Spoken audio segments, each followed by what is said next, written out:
حتى ذي نفس الشيء بربي كانوا. السلام عليكم ورحمة الله وبركاته. اسمي منى. وانا اسمي دنيا. اليوم راح اسوي تحدي المشروبات، يعني مثلا كل واحد عنده مزاج وراح نذوق، ومعانا صديقتنا ساندرز. الآن معانا أول مشروب،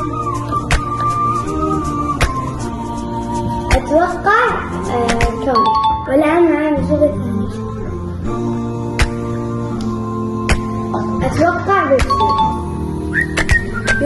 أنا أتوقع آيس كريم. أتوقع شامي. هذا آيس كريم. والحين دور دنا. أتوقع المشروب كوكاكولا. أتوقع المشروب الثاني بيبسي. آيس تي نكهة الخوخ. أتوقع المشروب الرابع فانتا. أتوقع الخامس شاي. الحين دوري أنا سادس. أتوقع المشروب الأول سادس.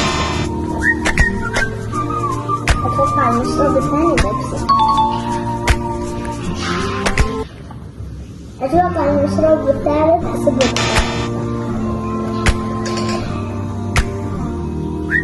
أتوقع المشروب الرابع عسل. أتوقع المشروب الخامس عسل. أنا منى وجبت 4 صح، اللي هي كوكولا والبيبسي والشامي وآيس كريم. أنا دنا توقعت 2 صح، كوكاكولا والبيبسي. أنا سندس جبت عصير واحد اللي هو البيبسي.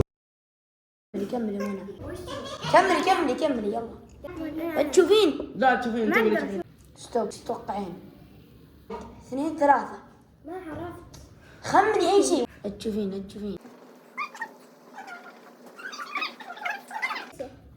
عيد ضحكت. يعني اخطاء بسيطه. طيب كت. قص. حتى ذي نفس الشيء بربي كانوا. أنا هذا سبت قال. الحين بقول دقيقة.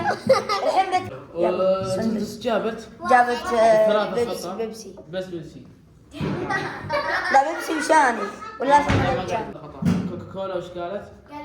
سفن. اي قالت سندس. طيب انا سندس وجبت 1 صح واللي هو البيبسي. طيب خلاص اخر مقدمة. يلا خلاص صوت. 1 2 3. شو تقول؟ هذا خلاص سكر الماء والله سكر. 1 2 1 2 3. أنا سندس جبت عصير واحد اللي هو البيبسي. بس سكر الماء. خلصنا الفيديو، لا تنسوا